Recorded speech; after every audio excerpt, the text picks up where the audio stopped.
কবে ভোট হতে পারে তা নিয়ে একটা অস্থিরতা তৈরি হচ্ছিল। এবার ডিসেম্বরের মধ্যেই ভোট চেয়ে সরাসরি পথে নামার ডাক দিল খালেদা জিয়ার দল বিএনপি।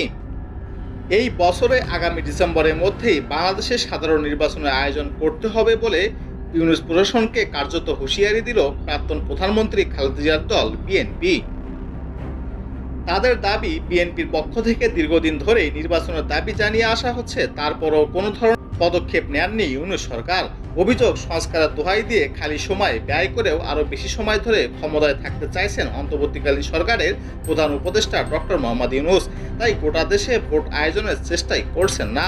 সূত্রের খবর, ইউনূসকে চাপে রাখতে এবার সরাসরি পথে নামার কথা ভাবছে বিএনপি। বাংলাদেশ জুড়ে বড় আন্দোলন গড়ে তোলার পরিকল্পনা করছে তারা। দেশের প্রতিটি শহর ও জেলায় কর্মসূচির আয়োজন করা হচ্ছে ইতোমধ্যেই।